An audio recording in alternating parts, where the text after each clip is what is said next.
За сайн байцгаана уу? Сайхан бэлгэн. Өнөөдөр математикийн 17 дугаар хичээл уламжлал гэх сэдвийн өрөөнд үздэл орох гэж байна. За хичээлээ эхлэхээс өмнө энэ зүүн доод болонд байгаа үгийг та бүхэн харсан бах. За өмнөх нийт 16 хичээл. Энэ хичээлийг оруулаад нийт 17 хичээлийн турш энэ үгээр би хичээлээ эхэлж байгаа. За тэгэхээр үгээ харцгаая бүгдээрээ. If people don't believe that mathematics is simple, it's only because they don't realize how complicated life is гэсэн үг нь. Энэ үгийг Америкаас гаралтай мундаг математикч John von Neumann гэдэг хүн хэлсэн байна. За тэгэхээр энэ үгийн гол утга санаа нь хүмүүс математикийг тийм энгийн амархан зүйл гэж итгэдэггүй бол тэр итгэдэггүй байх гол шалтгаан нь амьдрал хэрэг төвхтэй тийм адарматай гэдгийг бодж үзээгүй байна гэсэн утга санаатай. За бүр цаашлуулах утга санааг гаргаж ирвэл бидний амьдрал математик шиг тийм амархан байж чадахгүй. Математикаас хэцүү зүйл байдаг. Тэр нь бол амьдрал. Математик бол амьдралтай харьцуулахад маш энгийн амархан зүйлээ гэсэн утга санаа гаргаж байна. За жишээгээр тайлбарлая. Бид нар амьдрал дээр ямар нэгэн дүрм, ингүүлтийн тэгүүлтийг гэдэг дүрм зурм байдаг. Юу болохыг бид үнэхээр мэддэг. Маргааш яахыг одоо нэг цагийн дараа юу болохыг бид нар үнэхээр тааж чадахгүй. Харин математик дээр бол ямар нэгэн бодлого гарч ирлээ тэр бодлогыг яаж бодохыг бид нар мэддэг. Эхний үйлдэлээ яаж хийхийг, хоёр дахь үйлдэлээ яаж хийхийг гэж явсаар үйлдэлүүдээ эсрээд хамгийн сүүлийн үйлдэлээ хийгээд хариугаа яаж гаргахыг бид нар мэддэг. Математик бол дүрмийн дагуу цаанаасаа ганцхан дүрмтэй, ганцхан концепттэй тийм зүйл гэдэг. Тэгэхээр математик бол амархан зүйл. Бид нар математик тийм хэцүү зүйл гэдээ бодоод шаардлагагүй гэсэн утга санаатай байна.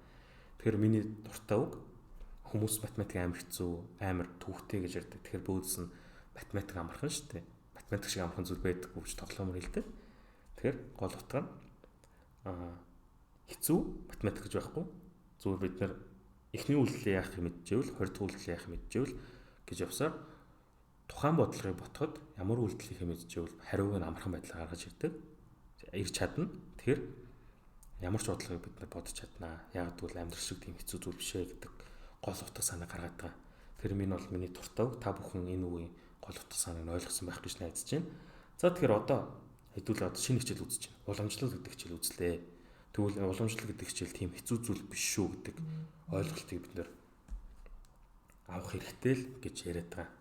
За тэгээд яагаад амархан байгаа вэ? Яагаад байгаа вэ гэдэг бүгдийг та бүхэнд тайлбарлана. За тэгэхээр одооноос эхлээд ямар ч бодлогыг ботсон. Бодлого бол хэцүү зүйл биш. Бодлого бол ямар нэгэн шат дараатай ямар нэгэн үйлдэл хийж гарч ирнэ. Дүрмийн дагуу явна гэдгийг та бүхэн үргэлж санаж яваарай гэж хүсэж байна. За тэгээд хичээлээ эхэлцгээе. За хичээл уламжлал. За тэгэхээр хичээлийн уламжлал гэдэг зүйлийг үзэхийн тулд уламжлал гэж юу вэ? Уламжлал яадаг зүйл вэ гэдэг талаар үзэх нь ойлгомжтой. За тэгэхээр функцийн уламжлал олох үйлдэлийг дифференциалчлах гэж нэрлэдэг ба энийг уламжлал олох үйлдэлээ дифференциалчлах гэж нэрлэдэг байх нь шүү дээ. За тэгвэл та бүхэн дифференциал гэдэг үгийг олж харуул уламжлал гэсэн үг шүү гэдэг. Яг адилхан зүйл нэр нь өөр байна. За уламжлал гэхээр монголоор, дифференциал гэхээр үр нь бол орсоор гаралтай. Орсоос гаралтай үг болчихж байгаа. За тэгвэл одоо f(x0) гэсэн функцийн энэ дээр нэг цэг одоо нэг тусал гэж нэрлэдэг. f(x0) функцийн нэг тусал энийг бол уламжлал гэж нэрлэдэг. Уламжлал яг яаж олдог вэ гэхээр лимит дельта x 0 руу тэмүүлж яхад f(x0) тэр нэмэх нь дельта x хасдаг нь f(x0) хуваадаг нь дельта x. Энэ хүн хязгаарыг бодож иж цаад утгатай энэ хязгаарыг бодож ивэл бид нар энэ хүн функцийн утгыг уламжлалыг олж байна гэж ойлгож байна. Тэгэхээр уламжлал гэж юу вэ гэхээр энэхүү лимит буюу энэхүү хязгаар болж таарч байна. Тэгэхээр элсдийн ерхий шалгалт дээр уламжлалын миний санджаар уламжлалын томьёо нь юу вэ гэж асуулт өгдөг. Тэр асуултан дээр хариулвал энэ томьёог бичиж бид нар уламжлалыг олно гэж ойлгож байна. За тэгэхээр энэхүү функцийг авч үзье жишээгээр. За энийг f(x) функц гэж авч үзвэл энэхүү функцийн үед энэ цэг нь f(x) тэр нэмэх нь дельта x. За энэ болохоор гамма гэсэн үсэг. Энэ үсэг дельта гэсэн ер нь бол ялгаагүй. Энэ дельта гэсэн үсэг. Дельта гэдэг нь бичмлэр ингэж тэмдэглээд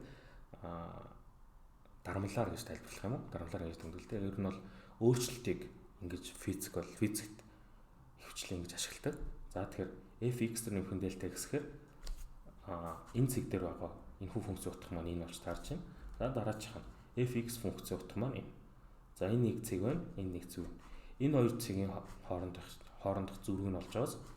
За тэнгуүтээ дельта x байна. Дельта x маань энэ урт. Тэгэхээр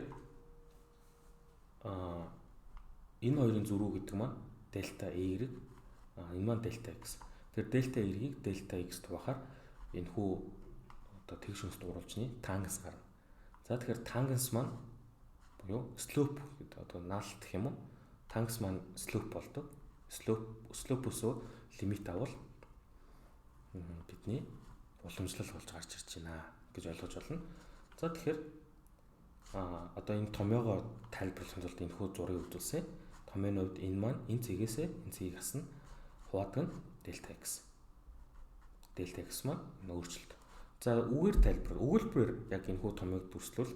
За функцийн өөрчлөлтөөр функцийн fx функцээс энэ одоо дельта x x0 төрнийхэн дельта x-ээс хасдаг нь fx болохоор энэ цэгээс энэ цэгийг асахгүй юу? Энэ босоо шулууны урт эрчмийн урт гарч ирнэ. Энэ маань функцээ өөрчилж байгаа.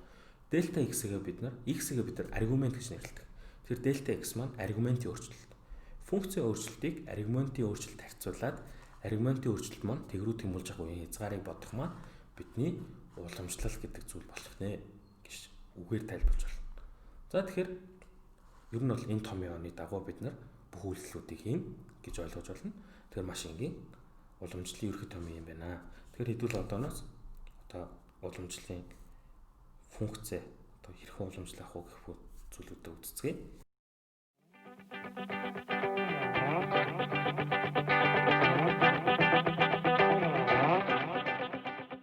За одоо уламжлал хичээлийнхаа дүрмийг хамтдаа үзцгээе. За тэгэхээр томьёонуудыг хамтдаа үзцгээе гэсэн үг л дээ. За тэгэхээр хичээл эхлэхээс өмнө тайлбар эхлэхээс өмнө хэдүүлээ энэ хүү материалын талаар ярих зүйтэй.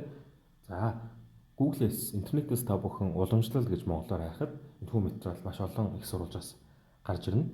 Тэгэхээр юу хэлэх гэж байгаа вэ гэхээр энэ хүү миний хичээл зааж байгаа материал маань яг миний өөрийн бэлдсэн материал биш. Хэн нэгний ашигласан өөрийн хэн нэгний бэлдсэн материал шүү. Их сурвалжийг дуртахыг хүсэж байгаа ч гэсэн яг аль их сурвалжаас гаралтай хэний хийсэн материал вэ гэдгийг би олж чадаагүй. Маш олон газрууд энэ материалыг хуваалцаа шеэрлээд тавьсан байсан. Тийм учраас би ингээд ашиглаж байна. Гэхдээ маш ойлгомжтой байдлаар, маш дэлгэрэнгүй байдлаар тайлбарласан болохоор шууд энэ материалаас хичээлээ оруулах илүү ойлгомжтой байх гэж бодсон юм аа. За хичээл хамтдаа эхэлцгээе. За сая хичээл дээр хэдүүлээ функцийн уламжлал гэдэг маань энэхүү томьёогоор байдгаа гэж үзсэн те. За тэгмэд функцийн уламжлал олох үйлдэлийг дифференциалчлах гэж нэрлэдэг. Функц. За тэгээд функцийн уламжлалыг одоо энэхүү тодорхойлолтоор олох хэд хэдэн жишээг хамтдаа бодцгоё. За fx функц маань x квадрат гэсэн функц байлаа. Тэгээд x0 цэг дээр 2 гэсэн утгатай байвал x0 цэг дээрх уламжлалыг олоорой гэсэн бодлого руу шилжээ. Тэгвэл f шрик буюу шрик одоо энэ туслаа ба шүү дээ. f шрик 2 маань лимит дельта x тэгүү тэмүүлэх. За тэгэхээр 2 дээр нэмэх дельта x-ийн квадрат. Тэгэхээр функцтэй шууд орлуулж байгааз функц маань квадрат гэсэн функцтэй учраас 2-ын квадрат хасах нь x0 буюу 2-ын квадрат хуваадаг нь дельта x. За тэгвэл лимит нь хэмдэ үлдэнэ. Энийг квадратын задлаад 4-ийг хасчингууд 4-ийн хүч дельта x нэмэх дельта x-ийн квадрат хуваахан дельта x гэл. За бүгдийн дельта x хуваачвал лимит дельта x-ийн тэгрүү тэмүүлэх 4 дээр нэмэх дельта x. За тэгээд дельта x-ийн оронд тгээ орлуулад лимитээ болдвол бидний цайруу 4 гэж орж иж байна. Тэгвэл бид нэр энэхүү тодорхойлолтоор эхний бодлогыг ингэж орлуулад хязгаар бодоод ингэж уламжлалыг олж болдсон биш үү гэдгийг харуулчлаа.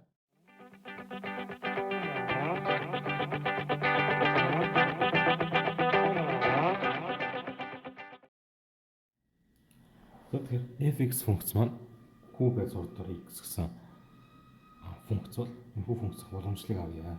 За уламжлал авах гэдэг үйлдэл маань биднээс сайн мэдхээр энэхүү лимитийг бодно гэсэнтэй. За тэгэхээр энэхүү лимитийг дахиад бодъё.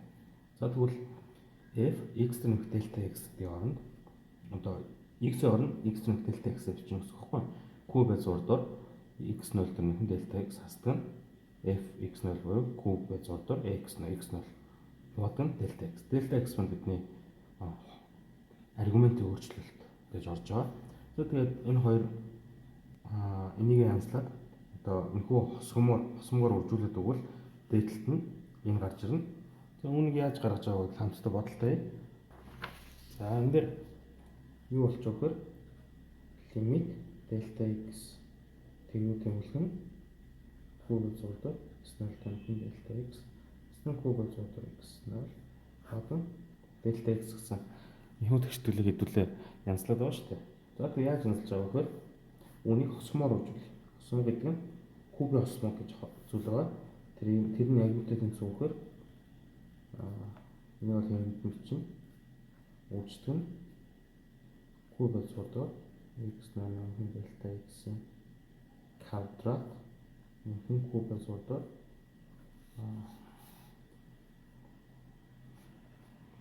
x0 delta x үржин delta x0 нэмэх нь куб гэж зурдаа x0-ийн квадрат гэдэг зүйлийг үржүүлээд бодогч фактор модлон бичнэ delta x квадрат нэмэх нь куб гэж зурдаа x0 delta x үржин x0 куб гэж зурдаа x0-ийн квадрат гэдэг зүйлийг үржүүлээд бодогчоор тэнцвэрүүд юмдаг тэгштэл маань өөрчлөлт гарахгүй буюу зүгээр буцаад хэвдэ гарч ирж байгаа. Тэгэхээр энийг хоёулаа адилхан тоо үржүүлээд бодогчоор дээр нь үлдэхүүхээр бид нарт юм үлдэн энэ маань одоо яг ямар том ажлаад байна вэ гэхээр а-аас б үрждэг нь а квадрат нэмэх нь аб нэмэх нь б квадрат гэдэг чинь а кубээс асна б куб гэдэг 7 номын нэг байгаа. Кубээс куб ялгын том юм уу? Энэ томыг ашиглан бид нар энийг янзлж байгаа гэсэн. Тэгэхээр а-гийн оронд энэ б-гийн оронд энийг оруулахаар а квадрат нь гарч байгаа. А учир нь б-ний болж байгаа. Б квадрат нь болж байгаа. Тэгэхээр бид нар яг дээр нь хүртэр дээр юу гарч ирэх вэ гэхээр энэ гарч ирэх буюу одоо а-гийн куб гэдэг чинь кубээс удрахаар устдаад x0 дээр нэмэх нь delta x хасдаг нь x0 буюу бид нэр энэ гарч ирж байна. Тэ? За энэ маань гарч ирэхээр доотлолтоо юундаа үлдэнэ. За тэгэхээр энийг хосгомог гэж хэлээд байгаа. Тэгэл x0 нь x0-тай устна. Тэгээд delta x гэхээр энэгээ устдаад доор болохоор энэ гарна. Тэгээд delta x-ийн хооронд тгээ орлуулгууд одоо лимитээ шууд x delta x тэрүүд юм болж авч байгаа. Delta x-ийн хооронд тгийг орлуулвал энэ маань хуваар дээр энэ гарч ирнэ. Тэгэл энэхүү лимитийг бодохоор энэ гарч ирж байгаа буюу одоо энэ тэгштэлийн яг уламжлал маань энэ гарч ирж байна гэж бодлоо. За дараагийн жишээ fx функц маань sinus x байвал sinus x-с уламжлахаар юу гарах вэ гэдэг бодлоо байна. За та функц харагдж байгаа лимит delta x нь тэгрүү төмөлж хаад тайм уламжлал лимиттэй хязгаараа бодно. Лимит маань юм болно. Тэгээд синусаас синусыг хасдаг томоогоо бичвэл хоёрын үрч синус x0 нь устдаад delta x-ийн хоёр үрч нь косинус x0 гэмэх нь delta x-ийг хуваах нь 2. Доороо мэдээж энэ гарч. Энэ нэг синусаас синусыг хасдаг трионометрийн том ажиглал энэ харагдаж байгаа юм л та. Тэгэл delta x-ийн хооронд тийг орлуулвал косинус x0 маань энд орж ирнэ. Харин синус 2-ын үрч синус delta x-ийг хуваах 2-ыг хуваах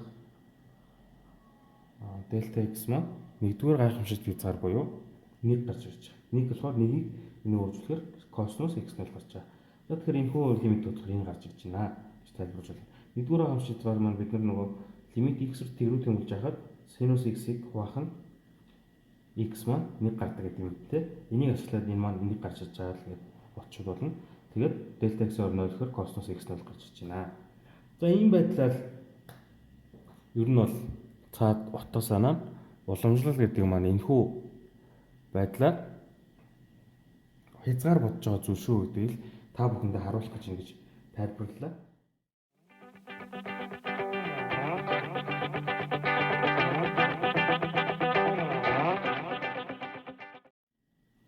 Дараагийн жишээнүүд бодъё.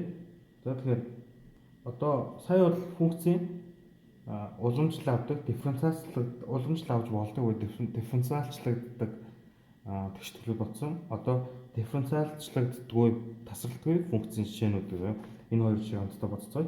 Fx функц нь модуль дотор x-ээс 2 байвал энэхүү функцийн уламжлалыг аваад тэр уламжлалт авсан тэгштэл дээр функц дээр 2-ыг орлуулаад бодорой гэж байна. Тэгэхээр уламжлал маань энэхүү лимит байгаа. Энэ лимитийг та бүх сайн мэдж байгаа. Тэгэхээр энэхүү лимиттэй бодохоор юу гэхээр шууд fx дээр нэмэх delta x буюу 2 дээр нэмэх delta x хасах нь 2. За тэгэхээр x дээр нэмэх delta x гэдэг функц маань одоо энэ дээр бол 2-ыг орлуулах x нь 2 юм чинь 2-ыг бичнэ, нэмэх delta x-ийг бичнэ, хасах нь 2 гэдэг зүйл байгаа. Тэгэхээр модуль дотор хасах нь тэг.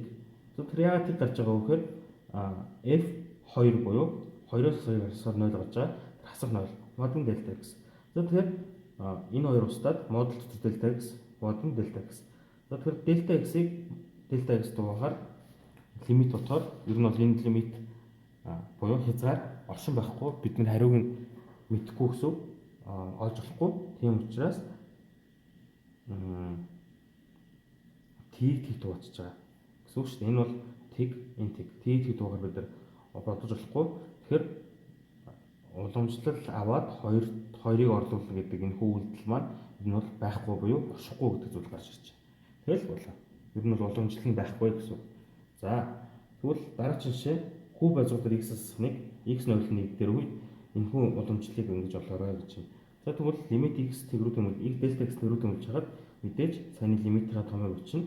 Тэгэхээр энд 0 болох нь яг өмнөхдөг адилхан 1-ийг орлуулахаар 1-1-ээс 0, 0-ыг хасах 0. За тэгэхээр энэ хоёр нь устдаад q байцуудаар delta x байх delta x. Мөн адилхан энэ t-ийг t тугаах буюу нэгийг t тугаана. Эсвэл одоо энийг хуваарлуу оруулахаар нэгийг хуваах q байцуудаар delta x-ийг хавтар болж байгаа.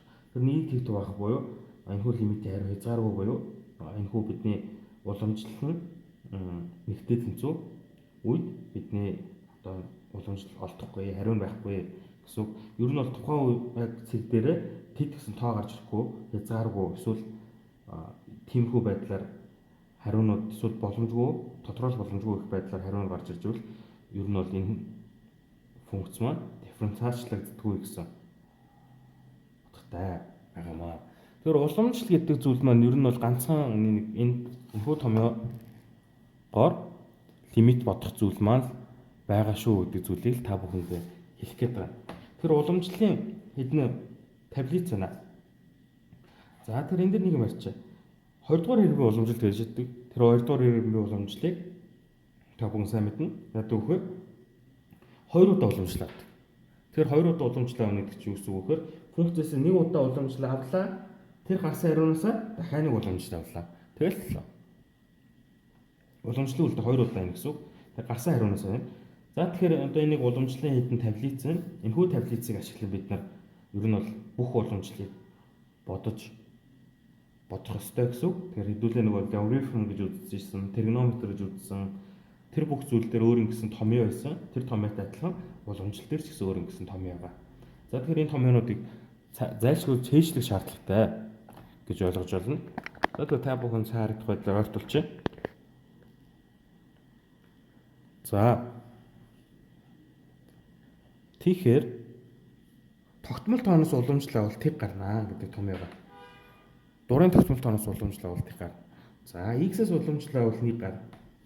Харин x-ийн n зэрэгээс уламжлал авал зэргийнх нь n доошоо бууж ирээд x-ийн зэрэг нь өөрөө коэффициент болж бууж ирээд зэргээс нь 1 хэсэгдэнэ. Ер нь бол x-ийн n-ээс уламжлал авна гэдэг нь зэрэг нь доошоо бууж ирэх нь буюу энэ n-тэй тэнцүү зүйл нь одоо коэффициент болж бууж ирнэ. Үрждэг нь x-ийн n хасдаг нь 1 зэргээс 1 насна. Ийм л үйлдэл. Тэгэхээр энэ бол хамгийн түгээмэл хэрэгэлдэг тийм уламжлалын үйлдэл байгаа. За энэ тригонометр функц уламжлал нь косинус x-с уламжлал бол хасах синус x гарнаа. За энийг сайн мэдж байгаа. За синус x-с уламжлал бол косинус x гарна. За тэгвэл энэ хоёр томьёог үзсэн чинь энэ дээр нэг бодлого бодъё. Косинус x-ийн давхар уламжлал 20 дугаар иргэн уламжлал хэд вэ гэхээр косинус x-с уламжлал авахаар хасах синус x гарна гэсэн тэ энэ томьёогоор. Тэгэхээр хасах синус x гарна. Тэгэхээр давхар уламжлал авахаар дахиад нэг уламжлал авахгүй юу? Хасах синус x-с уламжлал авахаар ямар ч зэн тэмдэг нь хасах тэмдэг нь байна. Синус x-с уламжлал авахаар косинус x.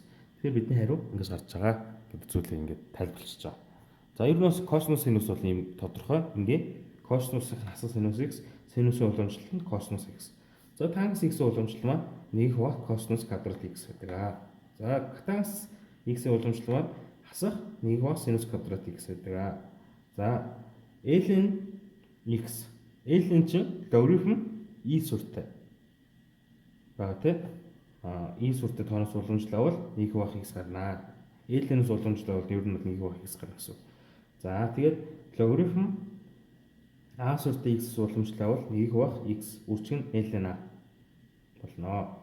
За ийм бай. Тэгвэл y-ийн x зэрэгээс уламжлал бол y-ийн x өөрөө гарна. Тэгэхээр бидний уламжлал хизээч аваад өөрчлөгдөв бодлого гэхээр y-ийн x x маань бидний аргумент болж байгаа шүү дээ тийм. Тэгэхээр y-ийн x зэрэгээс уламжлал бол y-ийн x өөр гарна гэдэг томьёо. За дараачих руу давхар функцийн уламжлал гинэ. Тэгвэл зараа түр. Энэ дэр нэг дотор юм байна. За тэгэхээр одоо энэ хамгийн сүүлийн томьёо a-гийн x зэрэгээс уламжлал авал a-гийн x зэрэг үржих нь ln a болдог гэсэн юм нэг томьёо. За тэгэхээр эдгээр хэдхэн томьёог ашиглан бид нар уламжлал гэдэг сэдвийг бодож сурах нэ. За тийм. Одоо энэ бол сая бол дан уламжлал буюу энгийн уламжлалын томьёонуудыг ярьсан. Одоо давхар функцийн уламжлал гэдэг зүйлийг дахиад ярих гэж байна. За энэ болохоор тусдаа зүйл. Юу вэ гэхээр f функц дотроо юу x гэсэн функц байгаа үед. Ер нь бол өмнө бол хэдүүлээ fx функц гэж яриад байсан тийм. Тэгэхээр x-ийн оронд дахиад нэг функц байвал f ux буюу ийм байвал энэ бол давхар функц гэж ярьж байгаа. Тэгэхээр энэс уламжлал авахтай яадаг вэ гэхээр тэгэхээр функцээсээ уламжлал авна. Тэгээд дотор байгаа функцээсээ уламжлал авна.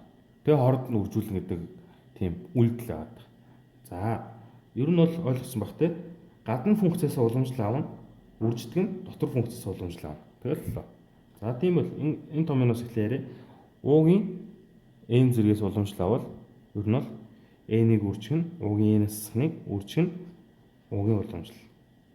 За U маань манай нөгөө UX гэдэг функц маань яваад байгаа би U гэж тэмдэглэсэн байгаа юм л та.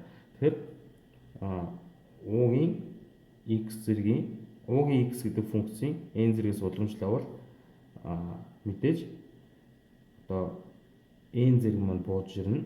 Тэгээд U-гийн x n-с нэг зэрэг үрждэг нь U-гийн x-ийн уламжлал гэдэг зүйлийг энэ дээр бичсэн байна. За нэг ойлгомжтой байна. Тэгэхээр одоо энэ томьёогоор цаашдаа бодлого бодно гэсэн. За дараачих нь косинус U-гаас уламжлал авал хасах нь синус U үрждэг нь U-гийн уламжлал. За тэгэхээр мөн дахин ярихад U-гийн U чинь UX гэсэн функц яваад байгаа шүү. X биш. Тэгэхээр UX гэсэн функц. Тэгэхээр косинус тэгэхээр косинус UX гэдэг функцээс уламжлал авах гэсэн. За тэгэхээр косинус функц дотор UX гэдэг функц байгаа учраас давхар функц гэж байгаа. Энэчнээс уламжлал бол косинус маань уламжлал хасах синус UX гарна. Үрждэг нь дотор байгаа функцээс уламжлал авах буюу UX-ийн уламжлал. Ингээл болоо. Ийм ингээ. Нэг том юм. За дараачих нь тангас уугаас шиг уламжлал авал 1 косинус квадрат уу үржих нь уугийн уламжлал. Ер нь бол ингээд өмнө үзсэн бүх томьёонуудын хард уугийн уламжлалыг л нэмээд байна гэж ойлгож байна. Тэгээ ууч манайх бодлого дээр яаж өгсөн тэр зүйлийнхээ уламжлалыг авнаа гэж яриад байгаа тийм. Тэгэхээр эдгээр зүйлүүд маань ингээд одоо яриад шаардлагагүй нэг ойлгомжтой байдлаа бид нэг дүрслэгдсэн байна. Тэр та бүхэн энэ зүйлийн зургийг авах заавч дэвтэр дээрээ тэмдэглэж өөрсдөө нүүдэлж бодлогуудад тасралтгүй ашиглах шаардлагатай шүү гэдгийг дахин дурдъя. За тэгэл уламжлалын таблиц гэдэг зүйл ийм энгийн цөөхөн зүйл юм. Тэр эдрийг ашиглаад хэдүүлээ бодлого олно. За сая л энгийн функцийн уламжлалыг авсан. Одоо уруу функцийн уламжлал гэдэг зүйлийг авъя. За fx функц гэвэл одоо энэ ямар үсэг гэдэг латинаар ямар үсэг гэдэг ер нь бол яг үнэхээр би санахгүй байна. Тэгэхээр одоо энийг би f or p гэдэг юм болчих. За px rx from энэ ямар үсэг лээ. За энийг px гэж хэлжээ. Энэ px гэдэг нэг нь f нэг нь p гэдэг ярьчих. За тэгвэл энийг уруу функц гэж нэрлэдэг. Тэр уруу функц маань яадаг вэ гэхээр за f a маань b гардаг бол a маань f b p b эсвэл за яг ярих юм бол бид нар нөгөө уруу функц гэдэг зүйлийг өмнө үзээд байсан. Тэр зүйлийг л яг энэ хүү байдлаар дүрслээд байгаа. f a гэдэг функц байвал ер нь бол p b гэдэг нь уруу функц гэсэн үг. Тэгэхээр y-ийг тэнцүү 2x гэдэг функц уруу функц маань юу гэдэг лээ? Y-ийг тэнцүү 2x функцийн уруу функц маань x тэнцүү 2y гэдэг y-ийг тэнцүү x-ийг баг 2. За энэ функцийн уруу функц маань энэ гарч байна гэдэг зүйлийг та бүхэн сайн мэдж байгаа. Тэгэхээр би ер нь бол ийм ч шүү гэдгийг зүгээр та бүхэн зүгээр буцаад сануулчих. Тэр уруу функц гэдэг зүйлийг хэдүүлээ функц гэдэг сэдв дээр үзсэн. Тэр функц дээр x-ийн байрыг солиод y-гээ олоход энэ маань бидний функц уруу функц болдог. Тэгээд тодорхойлох мууж, утгын мууж гэдэг зүйлүүдийг мөн дурдж явсан та бүхэн сайн санаж байгаа. Тэр яг энэний өмнөх одоо хэдүүлэг нь 17 дугаар хичээлэхээр 14, 15, 16 дугаар хичээлүүд 14, 15 дугаар хичээл дээр ер нь бол энэ сайн дурдж байгаа. Тэгэхээр та бүхэн 14, 15 дугаар хичээлийг эргээд нэг харчаарай гэж үсэ. За тэр уруу функцийн уламжлал гинэ. За тэгвэл f функцийн уламжлалыг үрждэг нь уруу функцийн уламжлал тэнцүү 1 гэдэг ийм том юм. За аксинус x-ийн уламжлал 1 бах язгуурдар 1-с x квадрат.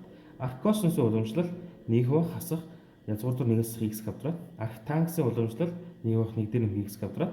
Арктангсын уламжлал хасах 1 бах 1 дээр x квадрат байдгаа гэж энэ дөрвөн том юм. Тэгэхээр энэ дөрвөн том бид нар цээжлэх шаардлагатай. За тэгээд x маань мэдээж хасах 1-с 1-ийн хооронд оршин яагаад бол арксинус косинус гэдэг энэ арксинус дотор байгаа тоо учраас тодорхойлох мужисаа бид нар ингэж хязгаарлаж байгаа. Тэгэхээр ер нь бол энэ дөрвөн томыг цээжлэлсэн байхад бид нар арксинус, арккосинус, арктангсын уламжлалуудыг шууд автоматар TT гэдэг энэ хариунуудыг бичих болно гэж ойлгож байна. За ийм байна. За дараачих нь арксинус U шик гэдэг зүйлээс уламжлал бол энэ бол давхар функц уламжлал чинь мэдээж анхны уламжлалаа бичнэ, дараа нь үрждэг нь функцийн дотор функцийн уламжлал. Ингээд л. Тэгэхээр арккосинус уламжлалчгээр анхны функцийн уламжлал энийгээ бичнэ, үрждэг нь дотор функцийн уламжлал. Тэгээд арктангсын уламжлал 1 бах 1 дээр нэмэх U-гийн квадрат үрждэг нь U-гийн шиг. За нэг ийм л ингийн зүйлүүд байна. Давхар функцийн уламжлал нэг ийм, дам функцийн уламжлал нэг ийм. За тэгэл ер нь бол анхны байдлаар функц гэдэг зүйлийг ингээд хэдүүлээ үзчихлээ. За тэгэхээр одоо нэг уламжлал дээр авдаг хэдэн дөрвөн байна. Одоо хэдүүлэн хэдэн нэг уламжлалын сая томьёонууд үзсэн. Одоо үндсэн томьёоны дөрвөн гэдэг зүйлийг үзнэ. За тэгэхээр U дээр нэмэх нь V гэдэг тооны уламжлалыг авал ер нь бол нийлбэрийн уламжлал гэсэн үг шүү дээ. Тусдаар нь уламжлал аваад хооронд нэмэхтэй тэнцүү байдаг. За энийг ийм ингээ. Дараачих нь үржүүрийн уламжлал. U үржих нь V-гийн уламжлал гэхээр U-гийн уламжлалыг үрждэг нь V, нэмэх нь U үржих нь V-гийн уламжлал. Ингэж үржүүрийн уламжлал бол ингэж авдаг байхаа. За энэ юуны уламжлал гэж чиг вэ? Ногдрын уламжлал. За U гуах нь V-гийн уламжлал гэхээр үржүүрийн уламжлалтай ер нь тун төстэй. Уугийн уламжлалын хүч нь V, хаст нь ууг хүч нь V-ийн уламжлал. Хуваад нь V-ийн квадрат гэдэг шүү. За энийг та бүхэн сайн санаарай. Маш хэрэгтэй томьёонууд. За дараачих нь nog руу урлаа. Энэ болохоор nog руу гэдэг чинь энэ болчих. Nog руу болохоор энэ болохоор ялгарын уламжлал болчихоо. Угаас V-ийн уламжлалхээр нийлбэртэй яг адилхан. Уугийн уламжлалаас нь V-ийн уламжлал. За тогтмолтой үржих нь уугийн уламжлалхээр тогтмолтой ог ер нь бол хэвэнд нь бичээл уугаас дангаар нь уламжлал авч болно. За энэ ууг бах тогтмолтой уламжлалхээр уугаас уламжлал аваад тогтмолтойг нь ер нь бол хэвэнд нь бичиж болно. Ийм 6 л том юм. Тэр энэ 6 том юм та бүхэн уламжлал дээр хамтдаа ашиглая шүү. Бичиж болно. За жишээ косинус дельта x-ийн уламжлал тэнцүү юу гэдэг вэ гэхээр косинусын уламжлал маань хасах синус x-тэй. Тэгэхээр энийгээ бичлээ. Ямар ч гадны функцийн уламжлах энэ гарна. Үрждэг нь дотроос нь уламжлал байхгүй юу? Язгуур дээр x-ийн уламжлал болж байгаа. За тэгэхээр энийг бид нар хэвэнд нь бичиж чинь. Язгуур дээр x уламжлал маань юу гарах вэ гэхээр x язгуур дээр x гэж чинь x-ийн 2-ын 1 зэрэгтэй. Энэчнээс уламжлал авахаар зэрэг нь бууж ирнэ. Үрждэг нь 2-ын 1-ээс хасдаг 1. Буюу 2-ын 1-ийг үржих нь x-ийн хасах 2-ын 1. Тэгэхээр юу нь бол 1-ийг хуваах 2 язгуур дээр x болж байна. Тэгэл x-ийн 2-ын 1-ээс уламжлал авахаар 1-ийг хуваах язгуур дээр 2x 1-ийг хуваах 2-ыг үржих язгуур дээр x буюу энэ гараад ирж байна. Тэр бидний хариу хасах синус язгуур дээр x хуваах нь 2-ыг үржих язгуур дээр x гэдэг хариу гарч шүү гэдгийг л харуулах чинь. За ийм энгийн надад болохоор маш хялбархан санагдаад байна. Та бүхэн жишээн дээр миний бодлогуудыг хамтдаа бодоод хэд хэдэн жишээ нэлээд бодсны дараа та бүхэнд илүү ойлгомжтой санагддаг бах. Тэгэхээр бол энэ зүйлүүдийг ингээд өгч.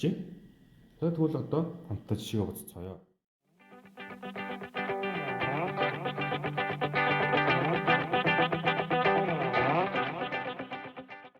За тэгэхээр уламжлал сэдвийн жишээ бодлого хамтдаа бодцгоё.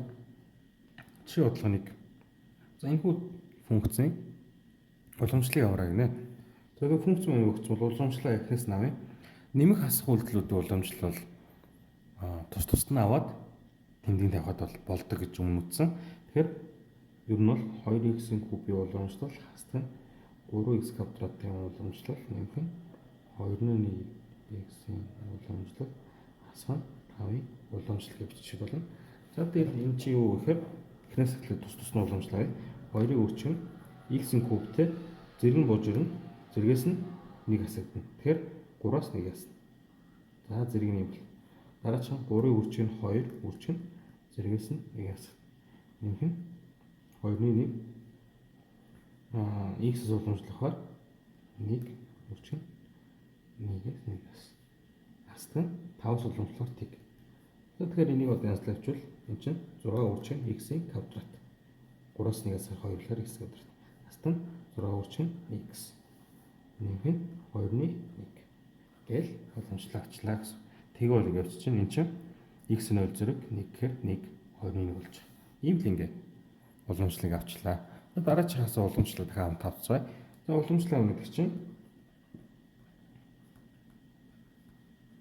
өдөр аяг уламжлал гэсэн үг те.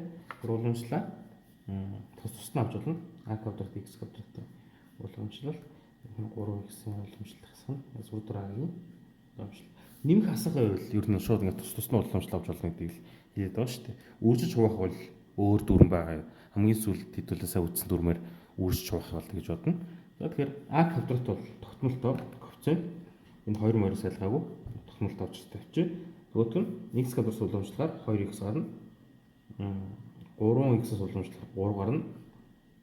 Хасах агаас хасах зүүдраа уламжлахаар тэг гарна. Яг л энэ тогтмолтой ус уламжлал авахаар тэг гардаг гэсэн тийм. Тэгэхээр 2a квадрат x гэдэг нь гэл болоо. За эхний хоёр жишээ бол нэг юм байна.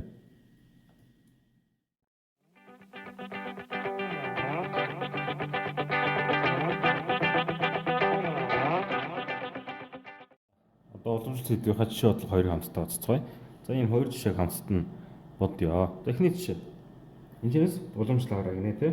Тэгэхээр уламжлал маань 2 дугаар x-ийн уламжлал хастан 4-ийг хуваах x-ийн уламжлал нэмэх нь 1-ийн уламжлал гэсэн. За 1 дугаар x гэдэг маань 2-1 зэрэг тий. 2-1 зэрэг тийм уламжлал хастан 4-ийн үрчин x-ийн хасах 1 зэрэг. 1 хуваах x маань x хасах 1 зэргийн уламжлал нэмэх нь 1-ийн уламжлал. За тэгвэл энийг бичвэл зэрэг маань шууд өөрөө автоматар бууж ирдэг. Үрждэг нь зэрэгээс нь 1 хасагддаг. Ингээл хасах 4-ийг үрж эхний байдлын уламжлалт ийм орж ийн.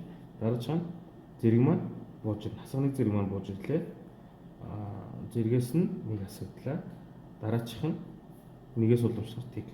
За энийг анзлаачвал энэ хоёр устдаад x-ийн хасах 2-1 хасах энэ хасагтаа нэмэх болно.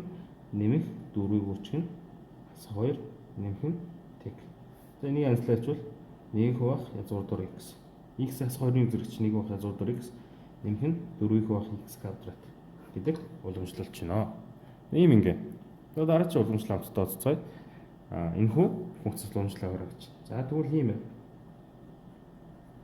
Уламжлал аваа гэдэг чинь нэмэх хасахын уламжлал чинь ер нь бол тусдаа уламжлал авснаас ялгаагүй. За тэг уламжлал авал за x-ийг тус туваа өгч. Тэгэхээр 10 100 дор x нэмэх нь 1 хуваах x. Энэний уламжлал хастан z хуваах x кубын уламжлал. За энийг анзлуул 10 маань 1 дор x маань x-ийн 2-1 зэрэг нэмэх нь x-ийн хасах 1 зэрэг. Энэний уламжлал хасах z үржих нь x-ийн z хуваах x-ийн куб гэж хасах 3 зэрэг гэсэн. За энэний уламжлал тий. За тэгвэл 10-ыг үржих нь 2-1 үржих нь x-ийн 2-1-ээс хасах 1 зэрэг нэмд нь хасах 1-ийг үрждэг x хасах 1-ийг үрждэг. Зэрэг нь шууд автоматар бууж ирээл доош хасах 1-ийг үржүүр орж ирээл зэрэгээс нь 1 хасагдаад орж иж байгаа тий. За c үржих нь хасах 3 үржих нь x-ийн хасах 3-аас хасах 1 гэл болоо. Тэгэхээр нэг янзлуулчвал 5-ыг энэ хасах 2-1 гэдэг чинь 100 дугаар x бол 5-ыг хуваах 100 дугаар x энэ чинь хасах 1-ийг хуваах x квадрат нэмэх нь 3c хуваах нь x-ийн 4 зэрэг гэл болоо. Уламжлал авах үйлдэлүүдээр бол ингээл томьёогоо мэдчихвэл энгийн хэд үйлдэл мэдчихвэл ингээл тийм илүү дуртай асуудалгүй энгийн уламжлалууд бол ингээ гарч ирнэ гэхэд болно. За нэг эхний хоёр жишээнүүд бол нэг юм байна.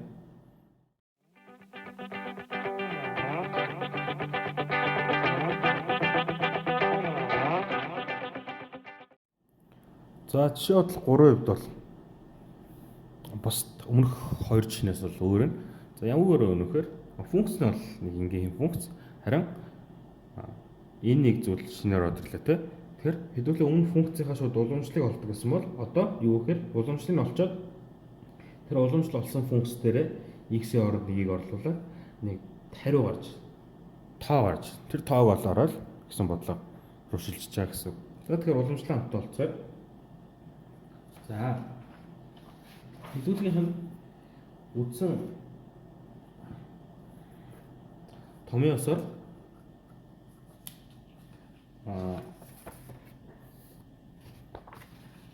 үдсэн томьёосоор a-гийн x-ээс уламжлал авал a-гийн x үржих нь ln a гэж үтсэн те. За хамгийн сүүлд үтсэн нөгөө уламжлалын таблиц дээрсэн дараачийн утсан дээрээс ганц томьёо энэ томьёо. Тэгэхээр энэ томьёог ашиглаад энэ хүү fx функцээс уламжлал авал 2x үржих нь 3 үржих ln 2-ийн уламжлал нэмэх нь x квадратын уламжлал хасах 3-ын уламжлал. Гээ болохоор 3-ыг үржих нь ln 2 бол тогтмолтой учраас гарах чинь ямар ч уламжлал нөлөөлөхгүй 2x-ээс уламжлах ба 2x-ийг ln 2 гэд энэ бол ингээд ихний байдлаас уламжлал ингээд авчиж байгаа байхгүй. Харин x квадраас уламжлах ба 2x бод. Зэргийн доошоо бууж ирээд зэргээс нэг хасах тэгэхээр x-ийн зэрэг хасан тэг. Тогтмолтой уламжлахаар тэг. Тэгэхээр энэ хоёр ингэж устдаад 3-ыг үржих нь 2-ын x зэрэг нэмэх нь 2x. ингээд бидний уламжлал болж байна. Тэр уламжлал аваад ийм гарч ирж байна. Тэр бидний бодлогын эцсийн хариу уламжлал авсан дээрээ нэгийг орлуулаарай гэсэн юм тий. 3-ыг үүсгэх нь 2-ын 1 зэрэг нэмэх нь 2-ыг үүсгэх нь 1. Тэгэхээр энэ бол 6, 2-ыг нэмэхээр 8. Бидний бодлогын эцсийн хариу 8. Ер нь бол цаашдаа дан уламжлал авах зогсохгүй ихэвчлэн иймэрхүү бодлогод ээш төр орж ирдэг. Бид нэр бодлогод их бодно. Тэгэд уламжлалаа сайн ойлгож иж их сургууль дээр маш олон санхүүгийн болон эдийн засгийн бодлогууд дээр ашиглаж болно. Математик дээр дээд математик үзэж хахад уламжлалууд ихэвчлэн ашигладаг. Тэр уламжлал гэдэг сэдвийг сайн ойлгох шаардлагатай шүү гэдгийг та бүхэндээ хэлье. За ши бодлого 3 бол ингэж дуусж байна.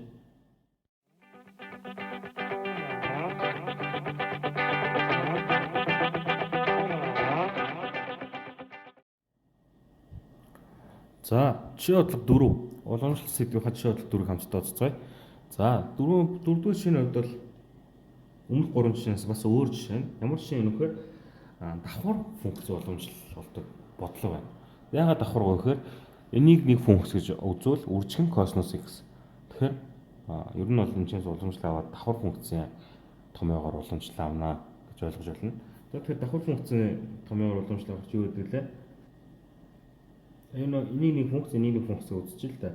Тэгвэл f за энийг f gx-ийг үүсдэг OX-ийн уламжлал. Тэгэхээр GX-ээс уламжлал аваад үүсдэг OX хэвэнд нь чинь нэмдэг нь GX-ийн хэвэнд нь чээд үүсдэг O-ийн X-ийн уламжлал байдаг шүү гэдгийг санаж авах. Тэр яг энэ аргаар хэдүүлээ fx-ийн уламжлал бол. Тэгвэл 2x гадар хасах 3x нэмэх нь 1-ийн уламжлалыг үүсдэг косинус x нэмэх нь 2x гадар хасах 3x нэмэх нь 1 үүсдэг косинус x-ийн уламжлал. Янаг л болоо. Тэгэхээр энэ дотор уламжлах бол маш амархан 4x энэ гарч ийн хасах 3 нэмэх нь тэг. За тэр энэс уламжлахаар 4x гарна. Энэчнээс уламжлахаар хасах 3 гарна. Нэгээс уламжлахаар тэг гарна. Өчгөн косинус x. Нэмэг нь 2x гадраад хасах 3x нэмэх нь 1. Энэ бол хэмтний чинь косинус бидний сайн мэдхээр косинус x-ийн уламжлал хэдлээ. Косинус x-ийн уламжлал нэмэх косинус x-ийн уламжлал хасах синус x. Тэгэхээр хасах синус x гэдэг бичжээ. Тэгвэл тэгэл уламжлал болчихлоо. Энийг бол янзлал болоо гэсэн. Тэгэхээр 4x хасах 3-ыг өчнө косинус x нэмэх нь 2x гадар 3x нэмэх нь 1 хасах синус x. Гэт одоо энийг ер нь бол цаашаа янзлсан ч гэсэн гоё юм гарахгүй ингээд орчиж болно. Одоо энэ чинь уламжлал аваад t-ийг орлуулна тийм. Одоо уламжлал авсан маань энэ юм чинь уламжлал авсан дээр t орлуулахаар x орол бүгдээр t орлуулах гэсэн. 4-ийг үржин t хасан 3 үржин косинус t нэмэх нь 2-ыг үржин t t-ийн гадар хасан 3-ыг үржин t нэмэх нь 1 үржин хасах синус t. За тэгвэл энд маань хасах 3-ыг үржин косинус t маань 1 гэж гарч ирдэг. Нэмэх нь энд тэг 1-ийг үрждэг нь тэг. Яг л синус тэг маань тэг юм чинь. Тэгэхээр бидний цааруу хасах 3 гэл гарч.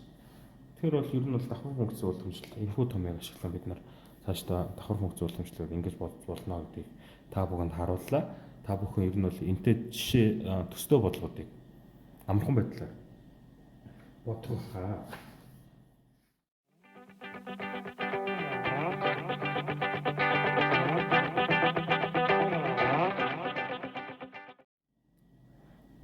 За одоо дараагийн жишээ 5 дугаар жишээ. За энэхүү функц өгсөн бол энэхүү функцийн уламжлалыг болоод уламжлуулсан функц дээрээ 2-ыг орлуулан бодорой гэсэн бодлого байна. За тэгвэл хамтдаа уламжлал болцсон. За уламжлал болохоос өмнө нэг зүйл саний fx-ийг үржих нь gx гэдэг худлаа явуулсан уучлаарай. Энэ устгаж байна. fx-ийг хуваах нь gx гэсэн ногтрын уламжлалыг яаж болдог лээ?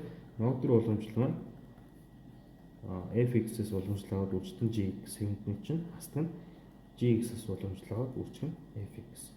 Хаваад нь gx-ийн квадрат гэж болдог гэж томьёон дөр үзсэн. Та бүхэн дөнгөж саяны үзсэн хичээл дээр энэ томьёог үзсэн. Тэр энэ томьёог ашиглан энэхүү ног дурын уламжлалыг хамтдаа олцгоё. Тэгвэл fx гэдэг энэ функцийн уламжлал болгон 3x газар тас 2-ын уламжлал x-ийн хасах нь x-ийн уламжлал 33x газар тас нь 2 багын x-ийн квадрат. Тэнцүү энэ маань уламжлахаар 6x үйлчлэн x-ийн болно. Энэ чинь уламжлахаар зэрэг нь болж ирээд 6x тэгээд зэрнийг орчхоор x-ийн зэрэг буюу юм болно. Хас 2-оос уламжлахад тэг болох шүү 6x үлдчихэж байгаа. Хастай энэ чинь уламжлахаар x-ээс уламжлах тэг яг л x уламжлахаар 1 гарч байгаа. Хас-ээс уламжлахаар тэг гарч байгаа. Тэгээд ингээд 1 гарч байгаа. Тэгээд 3x квадрат хас 2 хэмнэлт нь бичээд багын x-ийн квадрат. За тэгвэл энэ маань 6x квадрат хасан 6x хаалтаа задлаа. Хасан 3x квадрат энэ нь 2 багын x-ийн квадрат. Онцлог гарч байна. За тэгвэл энэ хоёр устдаад 3x квадрат үлдэнэ. Хасан 6x энэ 2 багын x-ийн квадрат. Гэт бид нэг уламжлал олчлоо. Уламжлал олсны дараа хамгийн сүүлийн үйлдэл ямар арчуулахгүй. Уламж ус x дээр 2-ыг орлуулахаар 3-ыг үржин 2-ын квадрат хасан 6-ыг үржин 2 нэг нь 2 багын 2-оос 1-ийн квадрат. Гэт болохоор хуваар дээр 1 гарна. Хүртүр дээр энэ 4 12 хасах нь 12 нэг нь 2 багын 1. Тэгэхээр бидний цай руу 2 болж таарч байна. Ер нь бол ног төр уламжлал бол ийм амархан байдлаар, энгийн байдлаар ингэж болдог. Тэр ног төр уламжлал энэ томыг сайн нүдлэх хэрэгтэй шүү гэж хэлье.